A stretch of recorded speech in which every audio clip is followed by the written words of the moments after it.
Bonsoir Sylvain Tesson. Je suis ravie de vous accueillir à Nancy ce soir. En septembre 2014, Franz-Olivier Gisbert, qui est un ami commun, un fidèle partenaire du livre Sur la place, avait imaginé une rencontre qu'il se réjouissait d'animer avec votre père, Sylvain Tesson, journaliste célèbre. Philippe, pardon. Philippe Tesson, journaliste célèbre, homme de théâtre, bien sûr, et très parisien. Et le vagabond, le baladin que vous êtes, et qui a le monde entier comme terrain de jeu. Septembre 2014. En août 2014, la nuit du 20 au 21 août, alors que le matin même, vous avez rendu le manuscrit de Bérésina, cette épopée aux confins des steppes et de l'histoire, dont j'espère que nous aurons le temps de parler un peu au cours de cette rencontre. Vous fêtez peut-être avec un petit peu d'alcool cette remise de manuscrit et vous chutez du toit de la maison d'un ami, 10 mètres. Le pronostic est extrêmement pessimiste, extrêmement réservé, et vous êtes quasi miraculé. Et je suis particulièrement ravie que vous soyez ici ce soir parce que vous êtes à Nancy à l'occasion de la parution de Sur les chemins noirs chez Gallimard. Et Sur les chemins noirs, qui est votre marche en diagonale à travers la France, est aussi le livre de la renaissance, de votre renaissance, de vos forces physiques intérieures.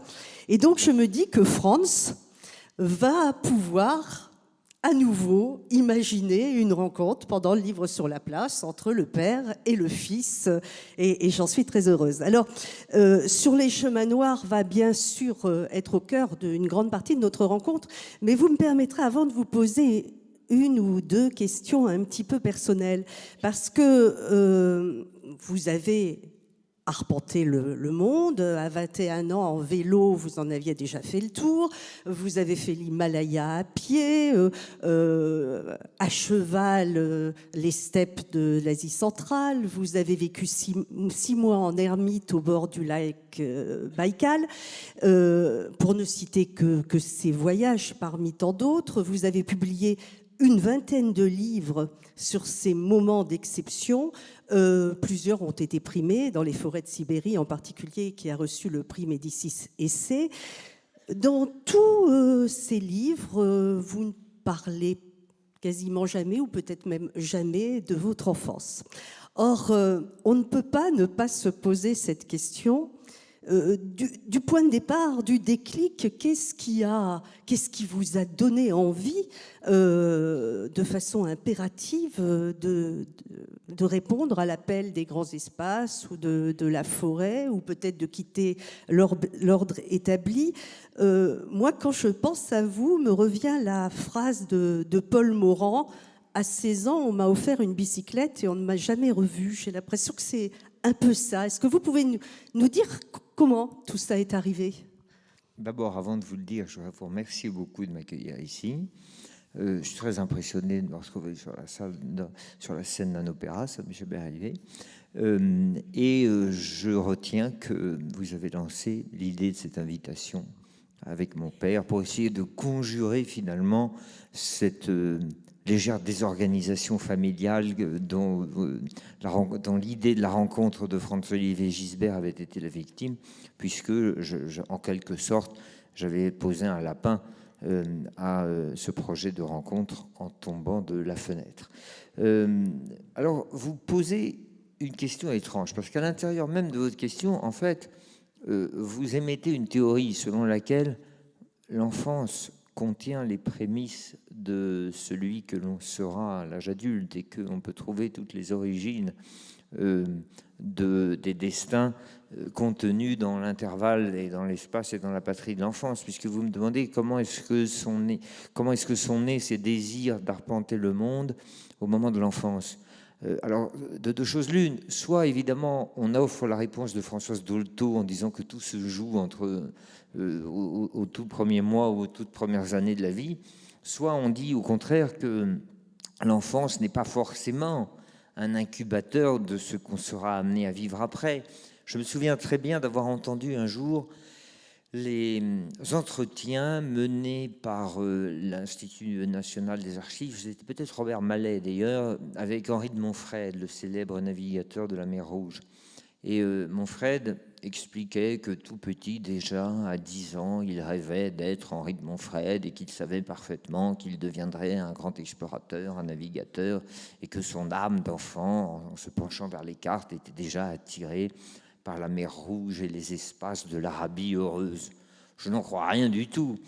C'était un stratagème de vieux monsieur qui imaginait que la vie n'était qu'une espèce de longue chaîne de causalité qui tirait ses racines, ses causes dans l'enfance et dont l'âge adulte aurait été les effets. Alors tout ça, cette longue circonvolution, pour répondre précisément à votre question, que je ne sais rien de cette manière dont est née chez moi l'espèce d'envie inextinguible de me déplacer et de vivre dans le mouvement. Et pour répondre de manière plus précise et plus imagée à votre question, moi j'ai eu une enfance extrêmement heureuse dans une maison charmante de la banlieue parisienne où nous entendions en permanence de la musique, car mon père était très musicien et mes sœurs aussi, et où nous entendions souvent des accents de la Russie, puisque ma mère avait vécu en Russie pendant une année. Elle avait fait ses études, une partie de ses études de médecine à Moscou, dans la Moscou de Brejnev. Et il y avait quelque chose de très russe dans cette maison. Alors peut-être est-ce cela qui m'a porté vers les plaines, je n'en sais rien. En tout cas, mon enfance était tellement agréable que justement rien ne m'aurait prédisposé à vouloir foutre le camp à tout prix. Donc c'est presque par une sorte de paradoxe bizarre que j'ai fini par répondre à cette formule de Paul Morand, à savoir que lorsqu'on lui a offert une bicyclette, on ne l'a jamais revue.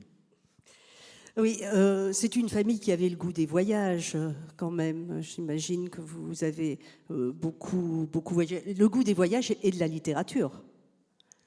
Oui, alors il est vrai que moi j'ai baigné toute mon enfance dans cette passion pour les lettres.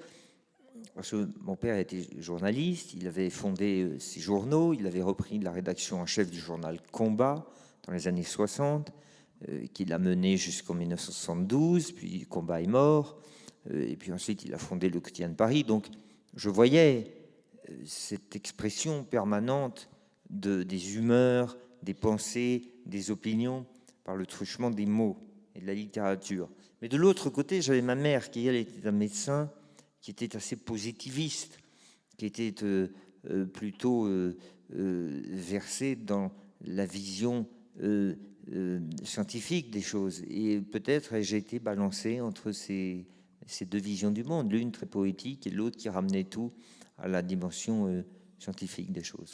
Alors, vous avez quand même fait des études qui vous portent tout à fait à ce que vous êtes devenu, à la fois voyageur et écrivain. Vous avez fait des études en géographie, en géopolitique et en lettres, Cagne, Hippocagne. Oui, j'ai fait des études très maigres. Je ne suis pas allé très loin.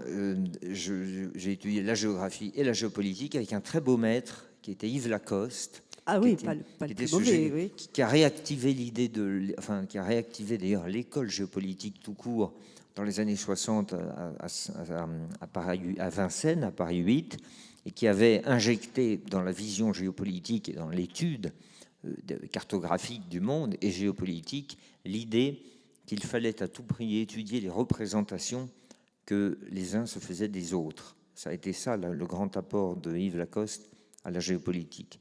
C'est-à-dire que lorsque l'on se livre à une analyse stratégique d'un conflit, par exemple, on ne peut pas se passer de savoir comment les uns se représentent l'action, les raisons et les motifs de guerre des autres. Et c'est un enseignement qui a beaucoup compté pour moi, que l'enseignement géopolitique d'Yves Lacoste. Mais je ne l'ai pas mené très loin, je n'ai jamais été jusqu'au doctorat. Cela dit, vous avez raison de préciser, en faisant cette analogie avec la littérature, que la géographie, au fond, pourrait être considérée comme la plus littéraire de toutes les sciences humaines. Puis elle ouvre les clés du monde quand même. Elle donne en tout cas elle impose, elle conseille le recours permanent à l'appareil sensoriel dont vous disposez. C'est beaucoup ça la géographie, c'est la science de l'observation, c'est la science de la lecture du monde, de sa surface, de ses profondeurs et de la trace que l'homme éventuellement a pu laisser dans le paysage. Alors à partir de ce moment-là, le géographe qui arpente le monde ouvre les yeux, tend l'oreille, regarde, touche parfois pour savoir si la surface qu'il a sous les doigts est constituée d'un grès plus ou moins doux ou d'un calcaire plus ou moins rugueux. C'est une science qui amène au goût de l'incarnation des choses, à mon avis, la géographie. Car la géographie que je pratiquais, moi, avec mes maîtres, était une géographie plutôt physique qu'abstraite. Une géographie plutôt liée aux sciences de la géomorphologie, les formes du relief, la géologie, plutôt qu'une géographie économique ou humaine. Et j'ai beaucoup pratiqué. J'en fais un peu comme M. Jourdain qui faisait de la prose sans le savoir. Mais moi, en voyageant, je fais un peu de la géographie sans le savoir en permanence. Alors, ok, on ne saura pas grand-chose de votre enfance. Vous partez pour la première fois à vélo avec un ami de classe, d'ailleurs, Alexandre Poussin, c'est cela, à 21 ans, faire un tour du monde. Est-ce que vous partez à ce moment-là sur les traces de quelqu'un? Est-ce que vous partez simplement pour vivre une aventure, pour vous mettre en danger? Parce que je crois que c'est quelque chose d'important pour vous, de vivre en se mettant en danger, ou simplement pour faire un beau voyage. Ça commence comment? Oui, je crois que les choses sont beaucoup plus simples que toujours, beaucoup plus simples qu'on pourrait le croire une fois advenu. Nous avions 20 ans, et quand on a 20 ans, si on n'a pas envie de faire le tour du monde avec une bicyclette, c'est qu'on est tout de même très bizarrement constitué. Il me semble que c'est... On rencontre beaucoup, effectivement, de gens qui font des tours du monde à 20 ans en bicyclette. Il me semble que la complexion, justement, du jeune garçon ou de la jeune fille, enfin, c'est plutôt d'avoir précisément l'envie de prendre le large. Alors, la bicyclette offrait un moyen très simple de le faire. C'était en 1993, nous bénéficions d'une fenêtre, revenons à la géopolitique, nous bénéficions avec Poussin d'une fenêtre de voyage superbe, puisque l'Union soviétique était tombée 2 années auparavant, en 1991, en août, lors du putsch de Gennady Yanayev. Nous étions donc dans la Russie yeltsinienne. Tout à coup, tout ce champ immense, ces 10 fuseaux horaires de monde soviétique étaient à nouveau praticables par les voyageurs.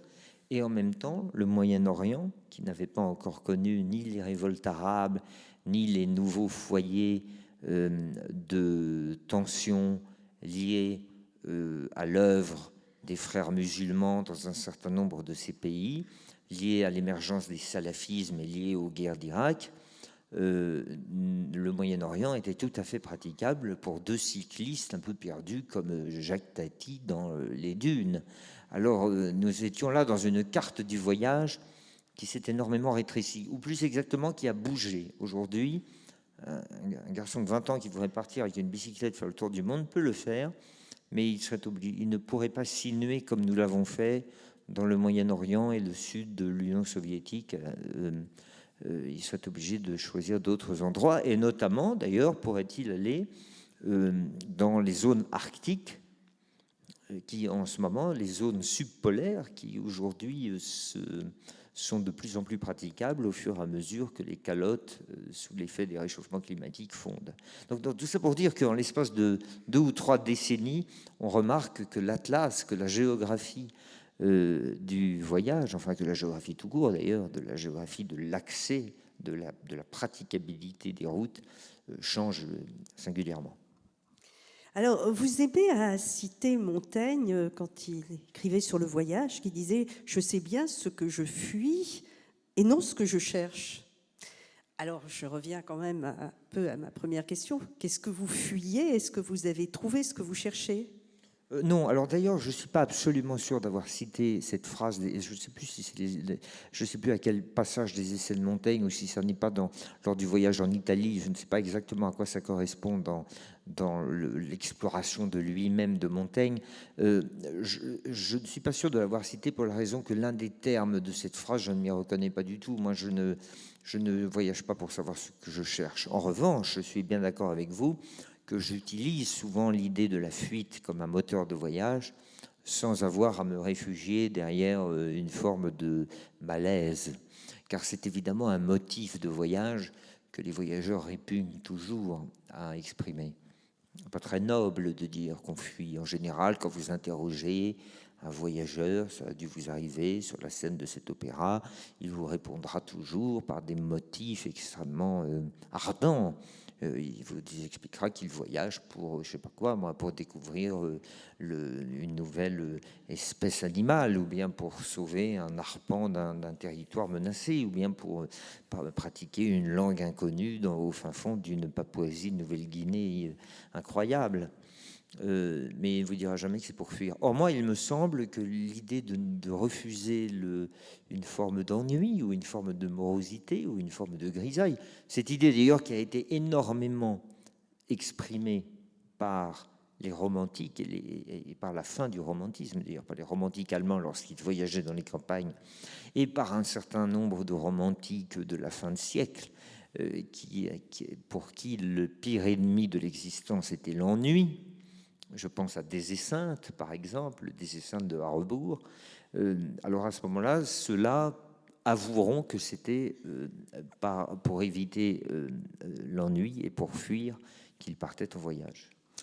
Mais l'ennui, vous ne le rencontrez jamais lors de vos voyages. Et qu'est-ce que vous emportez dans votre sac pour le contrer? Est-ce que vous avez des livres? Parce que évidemment, ça pèse lourd, un livre. Il n'est pas question là d'emporter de tablette. Et d'ailleurs, nous parlerons tout à l'heure avec vous des portables, etc. Sur lesquels vous avez une vision assez forte. Donc, qu'emportez-vous? De la poésie, des romans, Alors, d'abord sur l'ennui, peut-être, oui, vous avez raison de préciser que ce n'est pas parce que l'on met une distance entre l'endroit où on s'ennuie et l'endroit où on se retrouve après avoir voyagé qu'on a permis la dissolution de son ennui dans la distance. Alors, on pourrait presque dire que voyager, d'une certaine manière, c'est faire voir du pays à son ennui. Cela dit, il y a dans le voyage le départ. Et je crois qu'il n'y a que ça. Le moment où l'on part. Et puis, d'un coup, on s'ennuie, alors on revient pour repartir. Et puis, finalement, la vie consiste à une forme de répétition des départs. Moi, je ressens ça beaucoup. C'est une forme d'instabilité, peut-être. C'est-à-dire que c'est le sentiment que c'est le mouvement perpétuel qui va permettre peut-être de tenir à distance ce sentiment de l'ennui. L'ennui, la grande affaire de ma vie, disait Barbé d'Aurevilly dans ses magnifiques mémoranda qui étaient ses journaux quotidien qu'il tenait comme ça de manière presque télégraphique. Alors voilà, maintenant que vous me posez la question de savoir ce que j'emporte dans mon sac, je vais vous épargner l'énumération de ma logistique personnelle, qui d'ailleurs est très réduite, parce qu'en général je voyage très léger, mais vous avez raison de préciser que c'est d'ailleurs le premier de mes soins, qui est de constituer une bibliothèque de voyage, laquelle est toujours soumise à l'impératif du poids, que je ne peux pas emporter. Alors, j'ai beaucoup écrit là-dessus, d'ailleurs, parce que j'ai cherché des stratagèmes pour pouvoir tenir longtemps avec des livres, tout en emportant le moins possible. Et je suis arrivé à la conclusion que, c'est une conclusion qui est très ordinaire et qui jaillit à l'esprit de tout le monde à qui l'on pose la question, c'est évidemment la poésie qui permet de résoudre cette équation difficile entre la légèreté imposée par le voyage et la valeur d'un texte. On emporte un recueil, et on peut tenir des mois en lisant un recueil de poésie. Alors vous me direz qu'il y a peut-être aussi des textes religieux.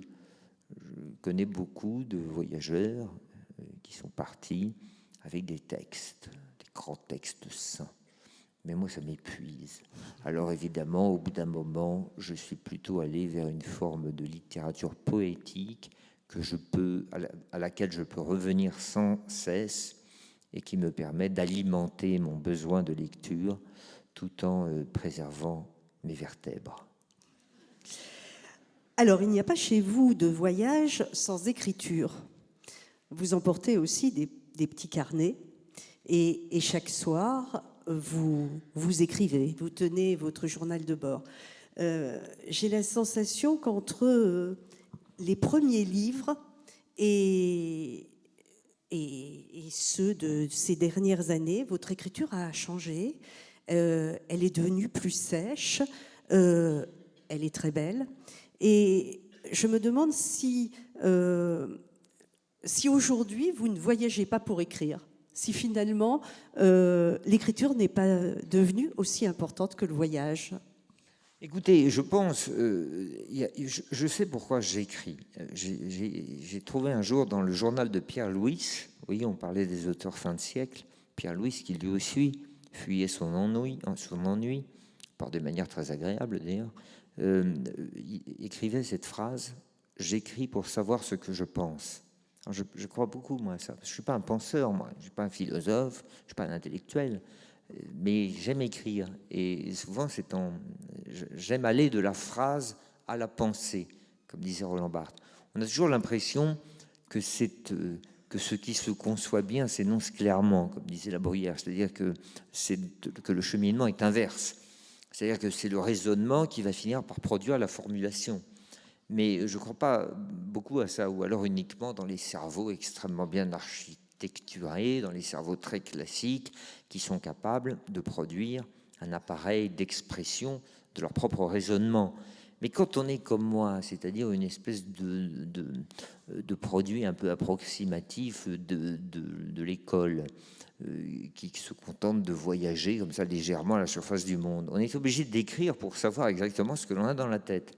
Alors c'est pour ça que j'écris. Et le voyage, ça c'est votre question, le voyage me permet évidemment, m'offre des foyers d'inspiration à cause de la distance et puis à cause de l'aventure.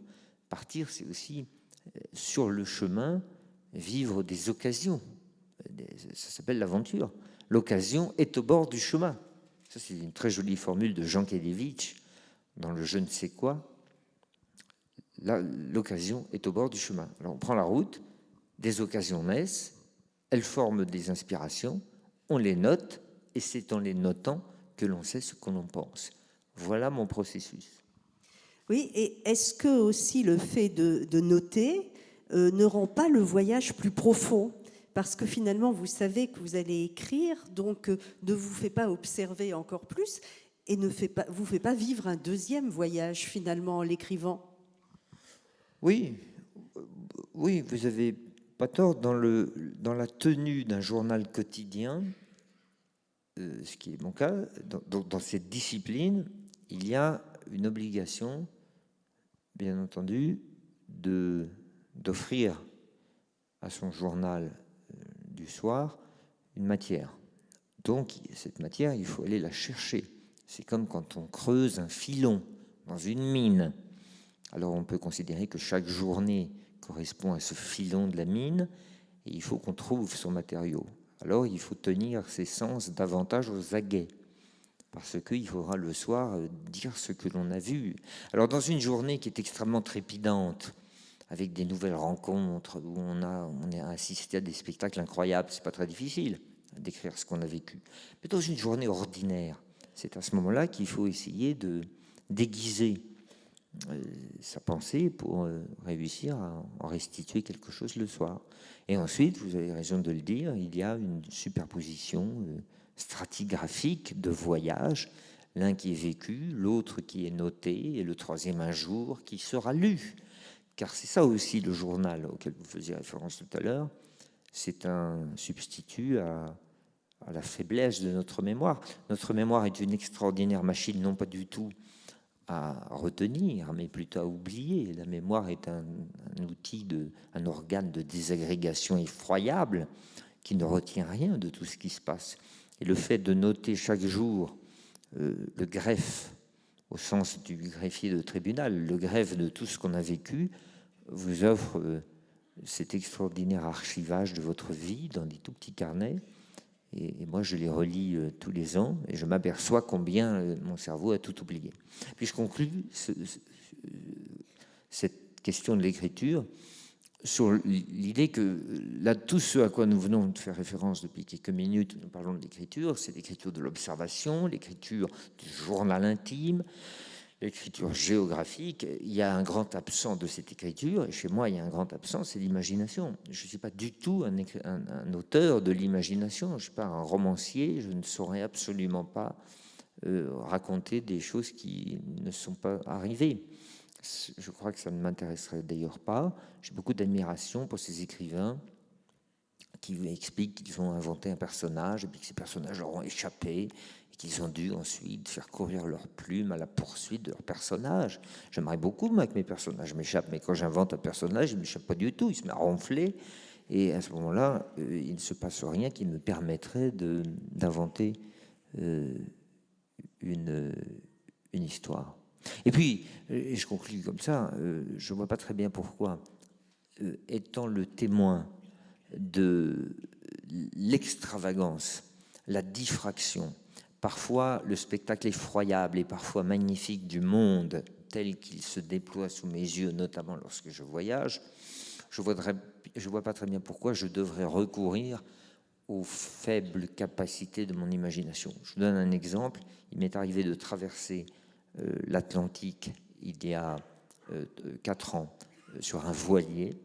Et nous suivions une course au large et à 400 000 des côtes de la Guadeloupe, nous avons été détournés pour aller récupérer un jeune concurrent de cette course qui avait fait naufrage et qui était en train de couler au milieu de l'Atlantique. Nous sommes portés à son secours, nous l'avons mis à bord de notre bateau. Notre bateau s'appelait l'Imaginaire. Nous l'avons mis à bord de notre bateau, il était italien. Donc nous l'avions sauvé. Il était donc à notre égard dans des dispositions enchantées. Nous venions de le sauver. Nous étions sa planche de salut au sens propre et figuré du terme. Cet Italien est arrivé sur notre pont à 16h, à 4h de l'après-midi. Et dans la nuit, il a séduit l'une de nos équipières et il lui a fait un enfant sur le bateau, enfant dont le propriétaire du bateau est devenu le parrain. Cette histoire-là, c'est un joli roman. Cette histoire-là est vraie et c'est exactement ça. C'est un roman et c'est une nouvelle plus exactement. Mais c'est quelque chose où soudain il y a une intrusion de quelque chose qui appartient au roman, qui appartient à la fiction, mais dans le champ de quelque chose de tout à fait profane et réel. Nous étions sur ce bateau en train de prendre des embruns.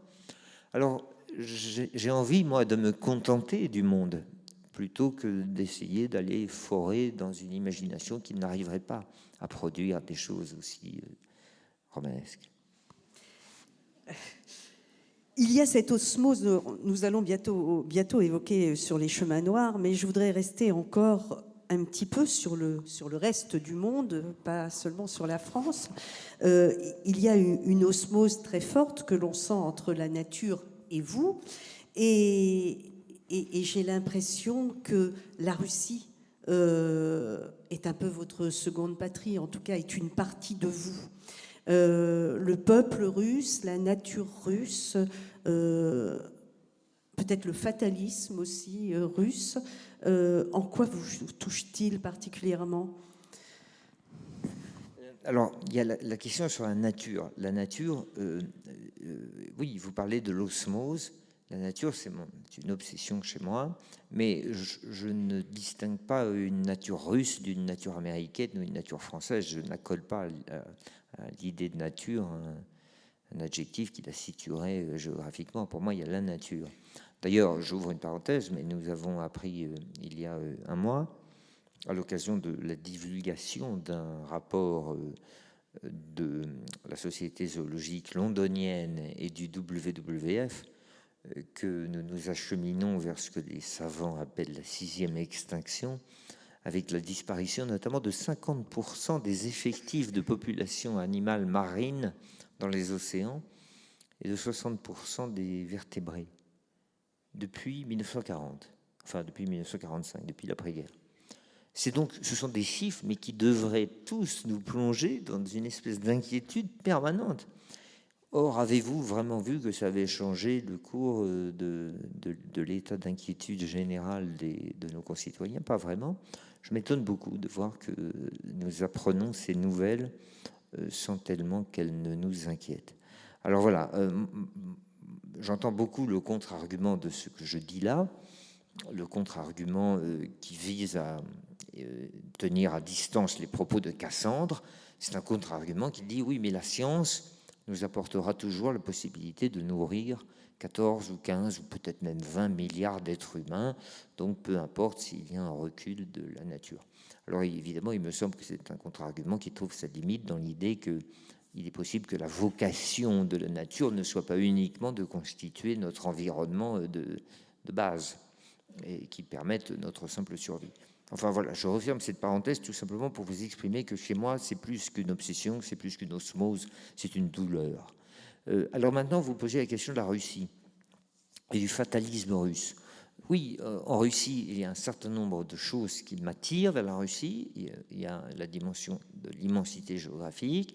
Il y a probablement dans la personnalité d'un certain nombre de Russes, parce que je me garde bien de généraliser, on ne va pas commencer à faire de la psychologie des peuples et de la psychologie de comptoir.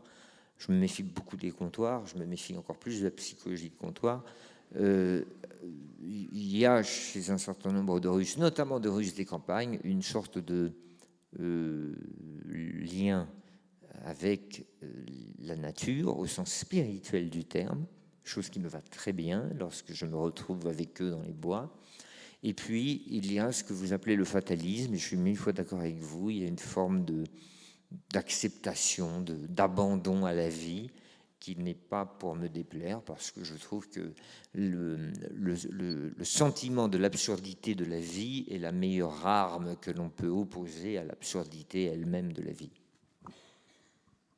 Alors, il y aurait des tas de questions, évidemment, à vous poser sur la façon dont vous voyagez. Vous n'emportez jamais de médicaments. Si ça, quand même, j'ai lu, d'ailleurs dans un de vos livres, que vous n'aviez que de l'aspirine dans votre fameux sac. Oui, mais ça, c'est quand je voyageais en Russie, j'avais l'aspirine pour les petits matins.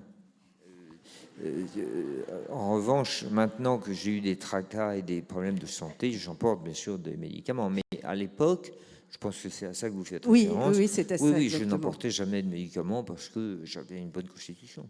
Vous voulez dire que maintenant qu'il n'y a plus d'alcool, vous emportez des médicaments? Non, c'est que maintenant que j'ai eu ces troubles de santé, je suis obligé d'en prendre parce que j'ai encore quelques séquelles. Parce que j'ai lu que, hélas, vous ne pouviez même plus approcher un baba au rhum maintenant. Et je me permets de vous signaler qu'on est à Nancy et le baba au rhum, c'est Stanislas, et que c'est tellement dommage de ne plus pouvoir en profiter. Alors, on va abandonner l'errance. Non, une dernière question quand même que je voudrais vous poser. On parle souvent de Sylvain Tesson ou la philosophie de l'errance. Est-ce que vous êtes un vagabond joyeux? Est-ce que vous êtes un vagabond triste? J'emploie le mot vagabond ou plutôt un nomade peut-être. Dans quel état d'esprit voyagez-vous? Écoutez, j'ai eu un peu de mal avec les terminologies. Je ne sais pas très bien, le vagabondage, le nomadisme, tout ça est à la fois, évidemment, nous ramène à des conceptions très belles du mouvement. Mais d'abord, il faut les relativiser. Moi, je suis un voyageur épisodique. J'ai quand même un retour à Paris régulier. Et puis, c'est un vagabondage qui est voulu. Mon vagabondage est joyeux puisqu'il est désiré. Je ne le fais pas à l'insu de moi-même et je ne suis pas accablé parce que l'écrivain anglais Bruce Chatwin appelait la malédiction du mouvement. Ce qui était une très belle expression pour désigner ce que pouvaient ressentir les nomades historiques, c'est-à-dire les Mongols, les Yakoutes, les nomades du Sahara, enfin les nomades de tout le planisphère, qui vivent selon ce principe d'avoir passé un pacte avec un animal, le renne pour les uns, le cheval pour les autres, le chabot pour les troisièmes, avoir passé un pacte avec un animal en vue de survivre dans un territoire hostile.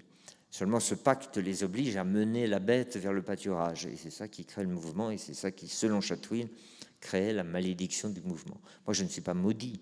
Si je me mets en branle, comme disait Montaigne, c'est uniquement parce que je le veux bien. Donc, à partir de là, je n'ai pas à me plaindre. Alors, avant d'aborder sur les chemins noirs, il faut passer quand même revenir quelques instants sur cette chute qui est quand même une partie de vous-même en mouvement, puisque vous êtes depuis votre adolescence, je crois là aussi, ce qu'on appelle un stégophile, c'est-à-dire que vous escaladez les cathédrales, les bâtiments urbains. On vous a même baptisé le prince des chats. Cette partie, c'est une autre forme d'escalade. C'est une partie peut-être un peu plus noire, un peu plus romantique de votre vision de la vie. L'escalade des monuments ? Oui.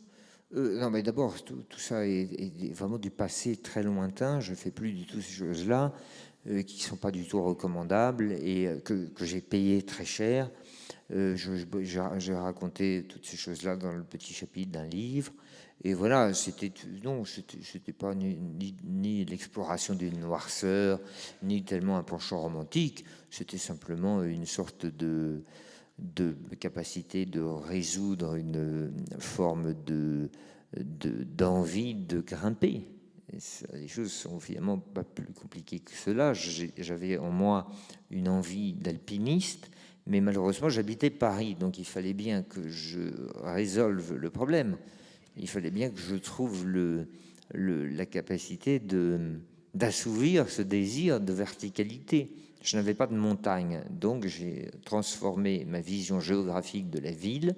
Les rues devenaient des canyons, les façades devenaient des parois, les toits devenaient des plateaux, et tout ce que l'histoire nous a légué en architecture gothique notamment, devenaient les reliefs les plus acérés de la géographie parisienne. D'ailleurs, sémantiquement, il y a une grande similitude entre les terminologies gothiques et montagneuses.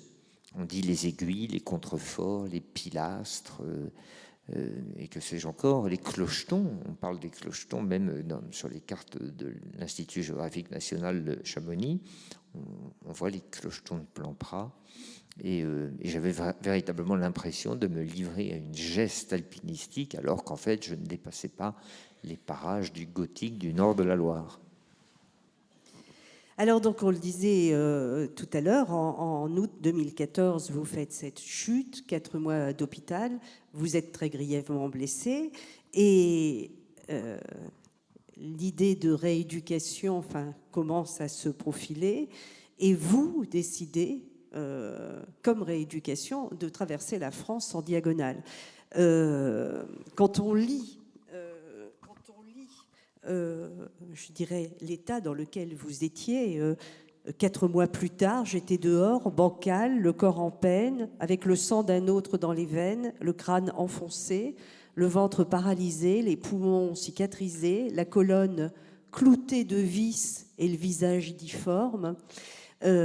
Vous n'avez pas douté une seconde que la marche allait vous servir de rééducation, que vous auriez les forces, que vous retrouveriez les forces pour y arriver? Non, mais enfin, c'était pas tellement la question que je me posais. Je sortais de l'hôpital, j'avais eu la chance de pouvoir retrouver le mouvement, enfin l'usage de mes jambes, donc je n'allais pas commencer à faire autre chose qu'à essayer de partir pendant de très longs mois, puisque je savais que la marche allait m'apporter ses bénéfices, puisque j'étais soumis à un impératif immédiat d'une reconquête musculaire, comment appelle-t-on ça, articulaire, physique, physiologique, mais morale également. ces quelques mois passés à l'hôpital m'avaient un petit peu déprimé, démoralisé, et je savais, parce que je l'avais beaucoup expérimenté, je l'avais éprouvé déjà sur des pistes au cours de mes précédents voyages, je savais que la marche pouvait remettre en action toute la machinerie intérieure et la machinerie psychique. Ce que j'entends par la machinerie psychique, c'est les forces morales, les forces de la joie de vivre, de l'appétit, notamment parce que au pas lent du marcheur, vous avez vos sens aux aguets, tels que je les désignais tout à l'heure, et je voulais revivre ça. Or, la médecine, ma chance, m'avait donné la possibilité de le faire. Je n'avais pas commencé à me demander s'il y avait des problèmes pour que je ne le puisse pas. Alors, vous allez traverser la France de la frontière italienne, du Mercantour, jusqu'au Cotentin, par les chemins noirs. Parlez-nous de ces chemins noirs. Alors, les chemins noirs, j'y apporte plusieurs définitions. Le chemin noir, c'est ce que l'on voit visuellement sur les cartes d'état-major. Nous avons la chance, nous autres Français, de bénéficier d'une cartographie qui couvre l'intégralité des 550 000 km² du territoire français, cartographie à l'échelle du 25 millième, 1 cm pour 250 mètres. Il n'y a que les Suisses et nous qui bénéficions de ce trésor. On achète une feuille de l'IGN pour 10 € et on a un champ extraordinaire d'exploration qui est ouvert à nos yeux et qui est rendu public. Alors en général, d'ailleurs, le service des armées censure l'édition des feuilles, mais nous avons l'intégralité du territoire. Sur ces cartes, il y a des tracés extrêmement fins que j'appelle les chemins noirs, enfin que tout le monde appelle les chemins noirs. Ce sont des petits tracés noirs. Parfois, ils sont en pointillés même. Ils indiquent les routes les plus petites, les plus ténues, parfois une simple sente recouverte de broussailles. Dans le cartouche des légendes, il y a parfois marqué « chemin à la praticabilité aléatoire ». Alors tout ça, pour moi, ça appelle au voyage, évidemment. La praticabilité aléatoire, on dirait presque la définition de la vie.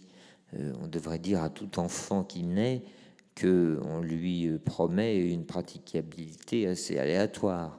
Ça, c'est la première acceptation du chemin noir. La seconde, c'est celle que vous avez, qui s'incarne sur le terrain. Ça peut être une serpentine sur un versant. Ça peut être un chemin sur un plateau.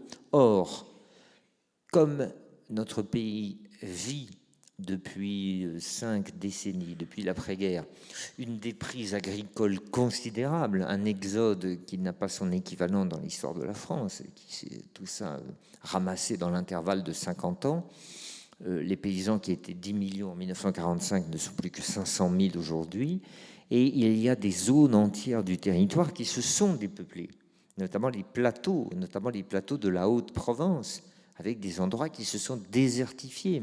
Alors il y a certes quelques néo-ruraux qui reviennent, quelques Anglais, quelques Belges, quelques Hollandais qui reviennent repeindre les volets en mauve et regarder les ciels bleus et se dire que ça vaut quand même mieux que 360 jours de crachin.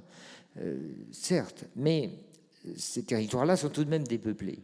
Du coup, les chemins sont revenus à leur noirceur, c'est-à-dire à leur abandon. Ça, c'est la deuxième acception du chemin noir. Et la troisième, j'essaye d'en faire une analogie dans ce livre, ce sont des chemins que vous pouvez considérer comme des chemins d'existence, c'est-à-dire vos tracés de vie, de route, lesquels convoquent les armes de la solitude, du repli, du silence, d'une certaine forme de liberté, d'un refus de toutes ces soumissions auxquelles l'administration et le monde technique nous imposent. Et on peut trouver ses propres chemins noirs pour l'existence. C'est ce que j'essaye de faire. J'ai même réexhumé un mot que j'aimerais bien qu'on emploie de manière tout à fait commune, mais il a été un peu oublié, ou il a été un peu méconsidéré parce qu'il y a des espèces de relents politiques malvenus. C'est le mot qu'utilise Barbet d'Aurevilly dans Le Chevalier des Touches, quand il dit que les Vendéens partent chouaner. Chouaner, ça veut dire faire la guerre de Chouan, mais ça veut dire aussi vivre derrière les haies, vivre dans la liberté totale. vivre en combattant uniquement quand le cœur vous en dit, et pour le reste du temps, sabrer les bouteilles, vivre dans les meules de foin et aller voir du pays. C'est ça, Chouanet. Eh bien, le chemin noir, la vie sur les chemins noirs, c'est ça aussi. C'est une vie qu'on s'invente en déployant tout un réseau de chemins de la dissimulation. C'est cela que j'ai essayé, c'est cette analogie que j'ai essayé de faire entre le chemin de la carte, le chemin du territoire et le chemin intérieur. Oui, et d'ailleurs, vous dites, je ne sais pas si je vais retrouver la phrase, mais je l'ai trouvée très, très belle, qu'il y a des hommes qui veulent avoir une place dans l'histoire. Vous voulez vous dissimuler dans la géographie. Oui, alors ce mot de la dissimulation, il nous ramène évidemment à la phrase d'Épicure, dissimule ta vie. Qui veut être heureux se cache. Il me semble que c'est tout à fait banale, mais c'est une phrase qui nous transperce, parce que nous savons qu'il y a dans la dissimulation une porte d'accès à une forme de vie heureuse. Or, qu'est-ce que c'est que la dissimulation? C'est la tentative de se retirer de l'exhibition permanente sous l'œil de l'autre. Alors, il y a celui qu'on s'est choisi, donc ça, c'est une exhibition qui peut être tout à fait acceptable et vivable, mais il y a l'exhibition de soi-même sous l'œil de ceux qu'on ne s'est pas choisi. Ça, c'est la vie en société. Elle est beaucoup plus difficile, cette exhibition-là. Or, nous connaissons, nous autres humains, depuis quelques décennies, une révolution qui s'appelle la révolution digitale, qui est la révolution technologique, qui nous soumet à un impératif d'exhibition permanent, sous l'œil de toutes ces choses-là, dont je ne vais pas vous énumérer les noms, mais que vous connaissez, puisque nous possédons tous ce genre de gadgets, qui sont en fait des yeux dont nous acceptons la présence autour de nous et qui nous soumettent à une surveillance permanente. C'est ce que le philosophe Giorgio Agamben, que certains d'entre vous connaissent peut-être, qui est un philosophe italien, néoplatonicien, appelle le dispositif. Il a repris l'expression de Michel Foucault, qui dans les années 60 appelait dispositif tout le réseau d'appareillage d'État qui permettait de contrôler la vie des sociétés, dans l'urbanisme, dans l'administration, dans la politique et dans la culture. Et le philosophe Giorgio Agamben se sert de cette expression de dispositif pour expliquer que les nouvelles technologies, dont on croit qu'elles sont à notre service, ont réussi en fait par une forme de bluff total à nous mettre à leur service. La technologie n'est pas une technique, dit le philosophe Agamben. La technique, c'est une mise à disposition d'instruments et d'appareils qui vous permettent d'assouvir un besoin. Vous avez envie d'eau, vous débouchez la bouteille et vous avez un objet qui s'appelle un verre. Ça, c'est la technique.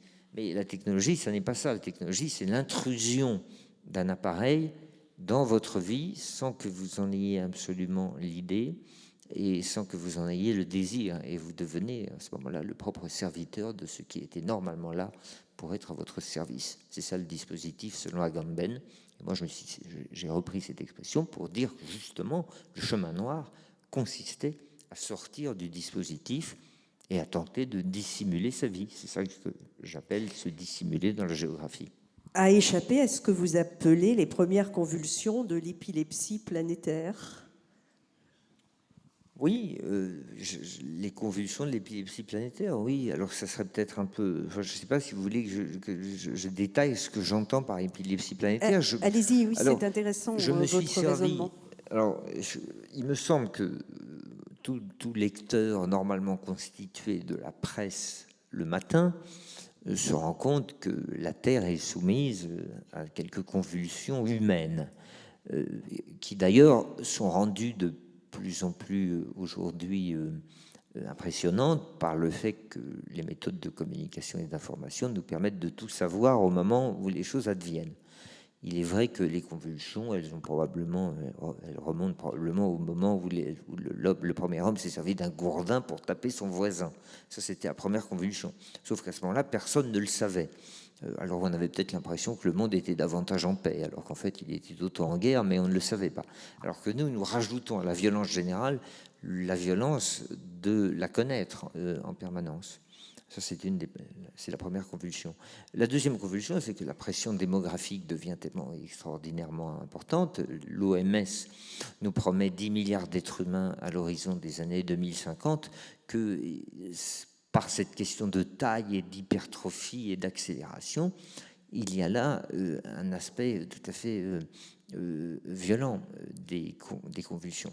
Et alors moi, je fais une analogie avec l'épilepsie, pour deux raisons. D'abord parce que moi, je suis devenu, à cause de mes coups sur la cafetière, j'ai commencé à contracter ce genre de crises qui sont pas très agréables et qui, médicalement, cérébralement, et vous allez voir pourquoi je fais l'analogie avec les temps historiques que nous connaissons. Qu'est-ce que l'épilepsie? C'est une mise en réseau à un instant donné de tous les neurones du cerveau. Et tout d'un coup, ils s'allument, ils se mettent en réseau, ils communiquent. C'est une électrocution, un disjonctage général de la machine. Ça, c'est l'épilepsie. Or, il y a un neurologue qui s'appelle le docteur Nakache, qui, il y a 2 ou 3 ans, chez Odile Jacob, a sorti un livre assez intéressant où il fait une analogie entre l'épilepsie du cerveau et la mise en réseau par l'Internet de milliards de citoyens qui, derrière leur écran, représenteraient en fait ce qu'est un neurone dans le cerveau, se mettent en réseau et finissent par créer une sorte de surtension de l'humanité par cette mise en réseau des communications technologiques qui amènerait à un état de sidération et de disjonctage auquel parfois on a l'impression d'arriver. Alors voilà ce que j'appelle la convulsion et l'épilepsie planétaire. Et encore une fois, je reviens au chemin noir qui vous ramène à une forme de lenteur, de baisse du régime, de baisse de l'intensité générale, de baisse de l'impulsion électrique en marchant sur le chemin et en revenant à une incarnation extrêmement modeste, immémorielle, mais très gracieuse des choses de la vie. Et qui est un éloge à la beauté aussi, à une France qui disparaît un peu, qui est peut-être un peu fantomatique, puisqu'il n'y a plus aujourd'hui autant de paysans qu'à l'époque où elle a été construite petit à petit. Mais vous recherchez la beauté. Vous dites que le monde s'enlaidit et à votre pas, on la voit, la beauté, sur en même temps plein de petits détails qu'on n'aurait pas remarqués sans vous. Oui, alors je ne dis pas que la France disparaît un peu, parce qu'il faudrait, avant de dire qu'elle disparaît... Certains paysages, pas la France, oui. Oui, c'est-à-dire que si on dit que certains paysages de la France disparaissent peu à peu, encore faut-il décrire ce qu'ils sont avant de connaître le processus de disparition. Ce que je dis simplement, c'est qu'il y a eu un enlaidissement très rapide depuis 1945, qu'on connaît très bien. D'ailleurs, on ne m'a pas fait ici un cours pour classe de terminale sur les quelques années d'aménagement du territoire depuis les années 50, mais on connaît très bien les grands chapitres de cette évolution. Le chapitre de l'urbanisation, le chapitre de l'industrialisation, le chapitre de la mise sous tutelle productiviste de l'agriculture française par la politique agricole européenne.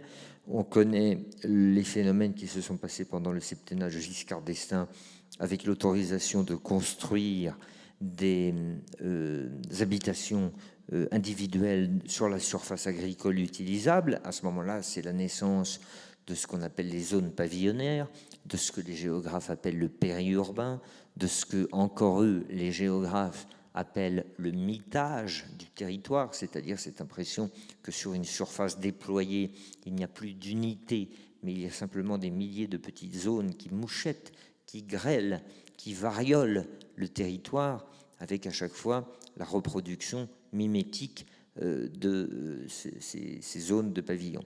Et puis tout ça relié entre toutes ces zones-là, toutes ces zones périphériques, reliées entre elles par une politique d'accroissement du réseau routier, notamment lors des plans de régionalisation et de décentralisation.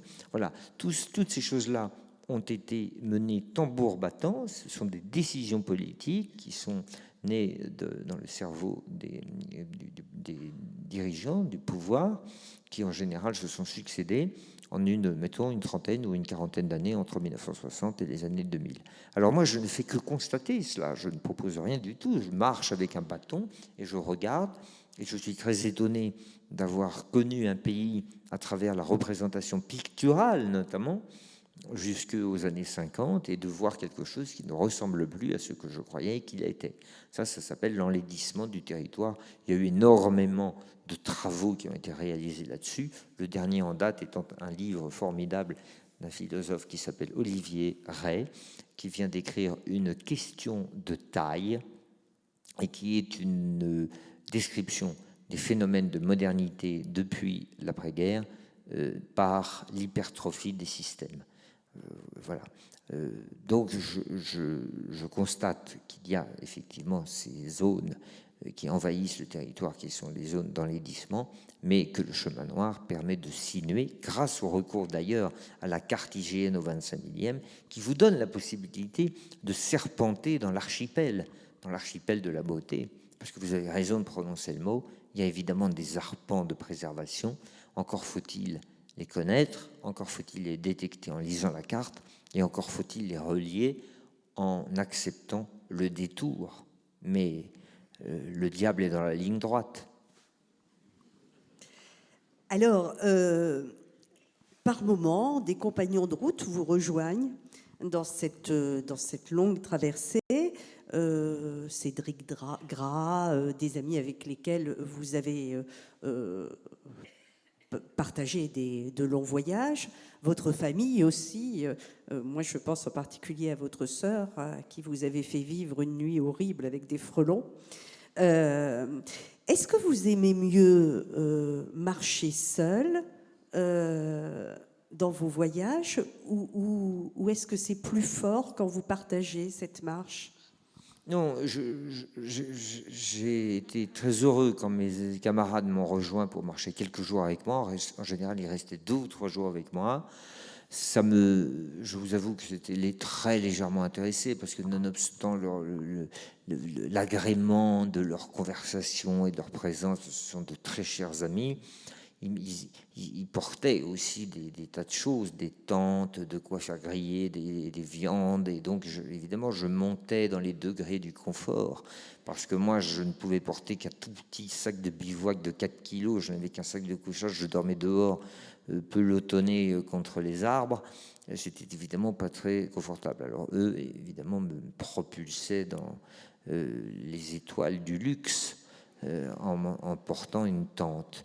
Cela dit, puisque vous me posez la question de savoir si je préfère marcher dans la solitude ou en compagnie, je vous avoue que je préfère marcher dans la solitude. Et j'ai été très heureux de ces marches de concert, parce qu'elles duraient 2 ou 3 jours. Et je trouve que le commerce avec les semblables est la chose la meilleure qui puisse vous arriver, pour peu que ces semblables soient vos amis, mais à condition que ça ne dure pas éternellement. Alors, depuis que vous avez terminé l'écriture sur des chemins noirs, vous êtes déjà reparti. Là, vous rentrez il y a quelques jours de Mossoul. Mossoul, où vous êtes allé faire un reportage. Je crois que la première partie de ce reportage va paraître samedi dans le Figaro Magazine. Vous pouvez nous dévoiler les grands axes? Où étiez-vous? À côté de quelle population? Combien de temps êtes-vous resté à Mossoul? Qu'avez-vous vu? Alors, je n'étais pas à Mossoul précisément, j'étais dans la plaine de Ninive, c'est-à-dire ce sont dans les villages qui se trouvent à quelques kilomètres de la grande ville de Mossoul, qui est la 2e ville d'Irak.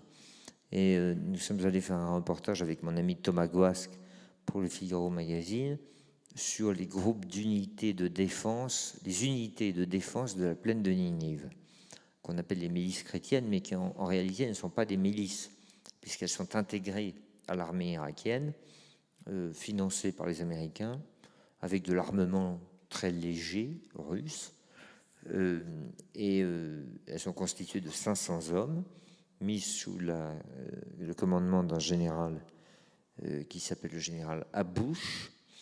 Et pour aller très vite, l'histoire de ces groupes de défense, vous la connaissez. Quand l'État islamique est arrivé dans ces régions et a pris la ville de Mossoul en juin 2014, il y a eu une débandade générale de l'armée irakienne, une débandade des troupes Peshmerga, c'est-à-dire des Kurdes qui étaient censés défendre ces villages de la plaine de Ninive et qui se sont repliés dans les frontières de leur Kurdistan autonome. Et tous ces chrétiens, toutes ces minorités ont été abandonnés. Les Kurdes, les chrétiens, les Yazidis, enfin on connaît, les chiites ont été abandonnés, ils ont dû se replier, ils ont peuplé à hauteur de centaines de milliers les camps de réfugiés de la région d'Erbil. Or, puisqu'il y a 15 jours ou 3 semaines a commencé la contre-offensive et que la coalition, l'armée irakienne, appuyée par les forces internationales, est en train de chasser l'État islamique, la bataille est encore très longue, elle est loin d'être terminée, elle bat son plein en ce moment dans le centre même de Mossoul, mais tous les villages qui étaient avant la ville de Mossoul ont été libérés à la fin du mois d'octobre et au début du mois de novembre, dont les villages chrétiens, et en ce moment, ce sont ces milices, ces groupes de défense chrétiens qui sécurisent les villages et qui sont en train de préparer le retour des populations dans le village. Voilà. Donc nous sommes allés pour faire cette opération de reportage, et puis parce que nous installions avec une association qui s'appelle la Guilde, nous installions des radios d'information et d'éducation dans les camps de réfugiés pour donner aux populations des possibilités de communiquer. On a l'impression que finalement, votre vie change un peu de direction et que vous allez plus maintenant vers l'engagement, vers les populations qui en ont besoin. Est-ce que c'est faux ? Écoutez, non, je ne pense pas que c'est quelques péripéties, enfin que ces pépins de santé ne m'aient ramené à une forme de, je ne sais pas comment on pourrait appeler ça, de sagesse, ou que ça ait véritablement dévié le cours de ma vie, parce que je fais toujours autant de choses inutiles. Vous continuez à escalader, oui, vous continuez l'alpinisme. Je continue beaucoup l'alpinisme, je continue beaucoup l'escalade, je continue les voyages de pur agrément tout à fait individualiste. Mais il se trouve que il s'est passé quelque chose tout de même depuis 2 ou 3 ans. Notamment dans ces régions-là, il s'est passé quelque chose qui est au-delà de l'histoire, qui appartient à l'éternité. Il y a quand même eu l'arrivée de cette espèce de monstruosité qui s'appelle l'État islamique dans une région qui, de surcroît symboliquement, nous concerne beaucoup. Que nous soyons croyants ou non, nous sommes tout de même des Européens dont toute une part de l'héritage spirituel provient de ce très vieux limon de la Mésopotamie. Or, moi, je ne peux pas m'arracher à cette pensée-là. Je ne peux pas m'arracher à cette pensée que toute une partie de la Bible et de l'Évangile, encore une fois, loin de moi l'idée de me lancer dans un prosélytisme auquel je suis profondément étranger, puisque moi, je ne suis pas croyant, mais on peut se sentir loin du christianisme et se sentir profondément appartenir à la chrétienté comme espace de spiritualité et de culture. Or, c'est exactement ce que je ressens. Et ces combats qui sont en train de se mener de manière acharnée sur le limon de Mésopotamie, moi, m'impressionne beaucoup. Et si je peux y aller apporter une minuscule contribution, je suis heureux de le faire. Vous êtes resté combien de temps là-bas ? J'y étais allé l'année dernière, en 2015, à la sortie de l'hôpital. Alors j'étais d'ailleurs à ce moment-là assez faible. J'y étais resté une semaine. Et là, j'y suis retourné au début du mois de novembre, pas plus d'une semaine. Quels sont vos projets maintenant les plus proches ? J'ai un projet l'année prochaine je voudrais retourner dans une région que j'ai beaucoup aimée, qui s'appelle la mer d'Aral. Et il y a là-bas une ville dont le nom est Noukous, qui contient un musée d'art contemporain assez peu connu, où un homme du nom de Igor Savitsky, dans les années 60, il était le conservateur de ce musée. c'était un musée des arts et traditions populaires, un musée très soviétique. L'objectif de ce musée était de réunir le matériau ethnologique du peuple qui vivait autour de la mer d'Aral, un peuple nomade. Et en fait, on s'est aperçu que ce conservateur de musée Savitsky avait passé des dizaines d'années à sauvegarder et à récolter des pièces d'œuvres d'art de peintres russes désavoués ou réprimés par le régime parce qu'ils ne voulaient pas obéir à la doctrine du réalisme socialiste, la doctrine de Jdanov et de Staline, et qu'ils voulaient continuer à peindre de l'art onirique, de l'art nouveau, de l'art déco, de l'avant-garde ou du suprématisme. Et donc ce type, au fin fond des sables de l'Ouzbékistan, a réuni la deuxième collection du monde d'art d'avant-garde russe, 80 000 pièces, juste après l'Ermitage. Tout ça a été caché dans les réserves du musée, quelques pièces étaient exposées sur les murs quand elles étaient les moins insultantes à l'égard du régime.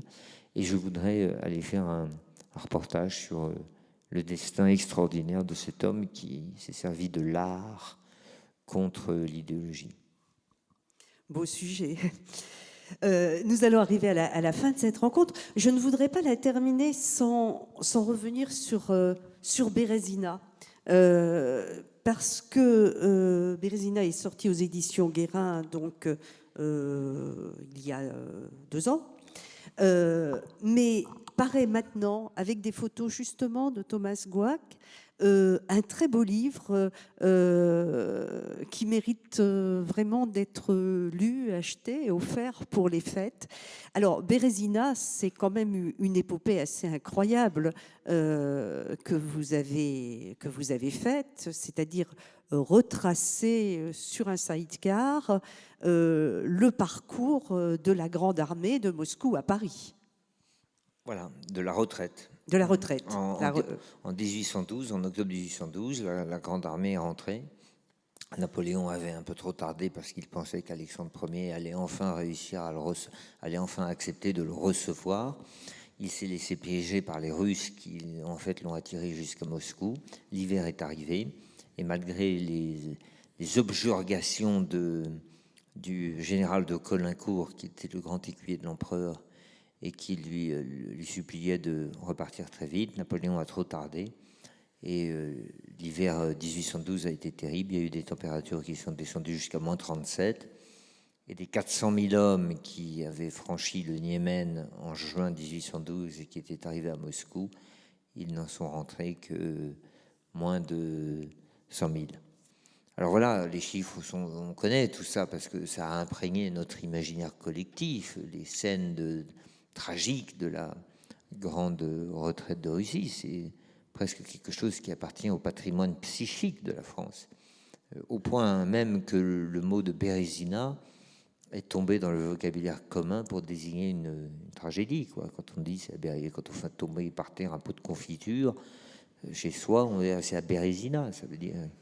Alors bon, c'était plus grave, mais on comprend bien que quand tout à coup un nom propre, par un effet, je crois qu'on appelle ça la métonymie, non, quand un nom propre devient un nom commun, c'est qu'il a marqué les esprits.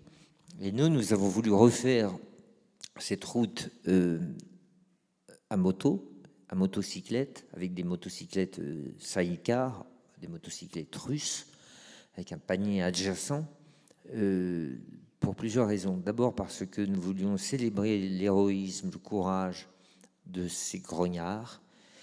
Deuxièmement parce que c'était une époque où le moyen d'expression le plus noble, le moyen d'expression suprême, le moyen de restitution de ses émotions, le moyen de manifestation de la grandeur, de la noblesse, de la tragédie parfois, enfin de la vie, de la complexité de la vie. Bizarrement, ça n'était pas le clip sur YouTube ou le tweet, mais c'était le livre, c'était l'écriture. Et le moindre soldat du rang, comme le plus arriviste des maréchaux, comme le plus brillant des généraux, comme le plus courageux des officiers, a écrit des mémoires, des lettres, une correspondance, des journaux, des souvenirs. Nous disposons dans la période de quelques années du Premier Empire, d'un archivage littéraire extraordinaire. Il n'y a pas une journée, notamment de cette retraite, mais de toutes les autres batailles de Napoléon, qui n'ait été exprimée, enfin formulée, racontée par un texte. Et nous avons voulu nous servir de ce moment où la littérature était en état d'incandescence pour imaginer un itinéraire, enfin même pas pour l'imaginer, mais pour le trouver. Et nous avions dans nos motos des livres, les mémoires du sergent Bourgogne, les mémoires du général de Caulaincourt, les mémoires de Labaume, les mémoires de Ségur, et tout ça nous permettait de trouver notre chemin dans l'hiver et dans la nuit russe. Sauf que c'était 200 ans après, que nous étions véhiculés, que nous dormions dans des auberges et que nous n'avions pas les Cosaques au derrière. Donc tout ça était tout de même beaucoup plus agréable, mais c'était une sorte de salut que nous lancions 200 ans plus tard à la mémoire de la Grande Armée, de l'armée impériale.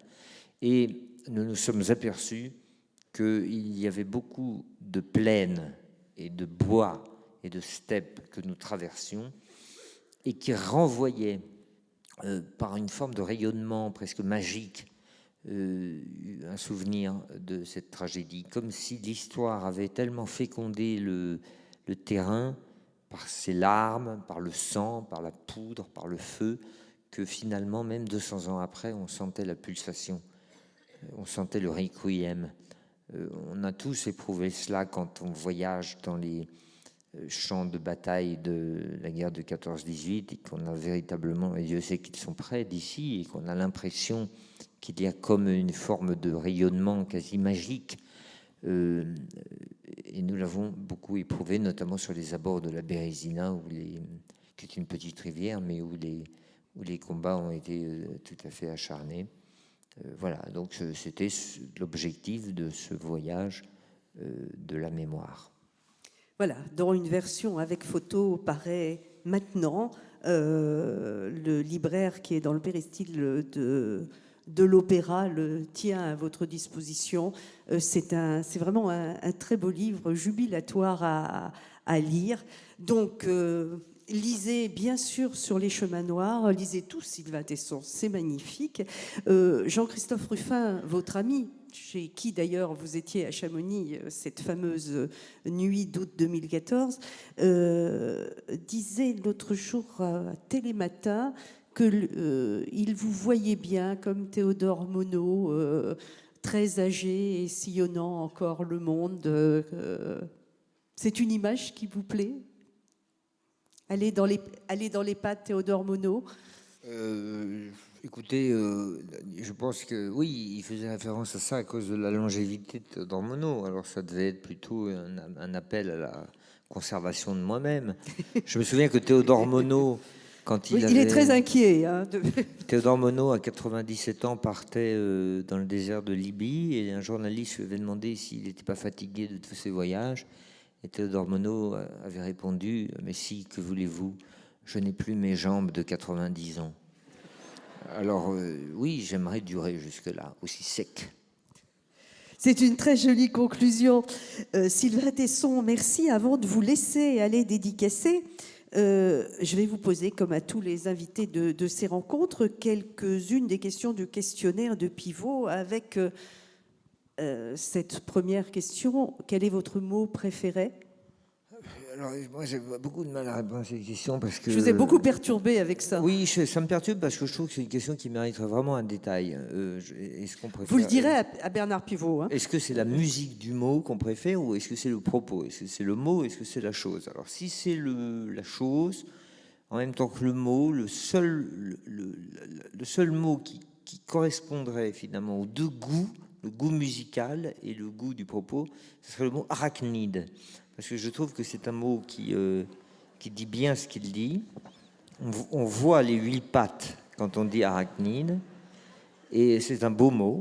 J'aime les araignées. Elles sont, je ne les aimais pas avant, mais j'ai appris à les aimer. Elles vivent dans le luxe, parce qu'elles sont dans la soie qu'elles produisent elles-mêmes. Et puis, ce sont des êtres que nous méprisons, alors qu'il y en a beaucoup, il y en a partout. Elles sont magnifiquement équipées. Elles sont finalement plus gracieuses que nous. et elles sont aux aguets. Voilà, alors j'aime ce mot et j'aime la chose. Et le mot que vous détestez? J'ai beaucoup de mal à détester les mots. Encore une fois, je suis tellement un amoureux des mots. Il y a une expression que je déteste, mais je ne veux plus l'entendre. Il n'y a pas de souci. C'est une horreur. Si j'étais fleuriste et que j'entendais il n'y a pas de souci, je dirais vous n'avez qu'à prendre des pensées.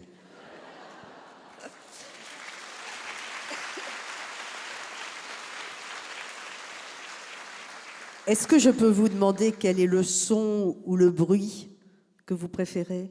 Oui, le bruit que je préfère, c'est le bruit de la pluie. C'est à la fois le bruit que je préfère et que je déteste le plus. C'est le bruit de la pluie lorsque je suis, par exemple, lorsque j'étais dans ma cabane en Sibérie et que j'entendais la pluie tomber, je trouvais que c'était l'achèvement parfait de la civilisation que de pouvoir entendre la pluie et d'être bien physiquement. Et quand on entend le même bruit de la même pluie sur une toile de tente, c'est un bruit qui est fort désagréable parce qu'on sait que la journée est gâtée et on sait qu'au bout d'une heure, on finira par être trempé. Donc c'est un bruit qui nous ramène véritablement à l'achèvement du meilleur de la civilisation. Alors, peut-être sera-t-il russe. Quel est votre juron, gros mot ou blasphème favori? Il y a un gros mot que j'aime beaucoup, qui est un peu médiéval, qu'on retrouve dans un certain nombre comme ça de romans, une traduction de Walter Scott d'ailleurs. Ça se dit pas, je crois qu'il n'y a pas d'enfant ici, c'est foutre du diable. Oui, donc c'est bien français en fait. Oui, c'est bien français, mais oui, c'est une traduction je ne sais plus si c'est une traduction d'Ivanhoé ou d'un roman de Walter Scott, mais on a l'impression d'être dans une taverne de Bruegel, quoi, quand on entend des choses comme ça. Allez, dernière question. Si Dieu existe, qu'aimeriez-vous après votre mort l'entendre vous dire? L'entendre me dire ou Vous dire, oui. l'entendre C'est à me vous, dire. oui. Ah oui. Marquez si vous voulez lui dire quelque chose. Non, mais il me dirait tu l'as bien cherché. Merci beaucoup Sylvain Tesson de Merci. cette rencontre.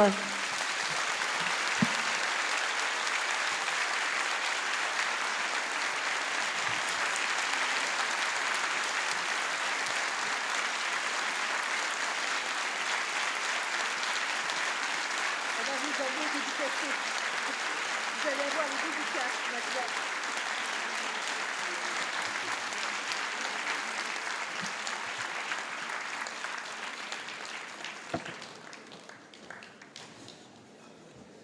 Ça a été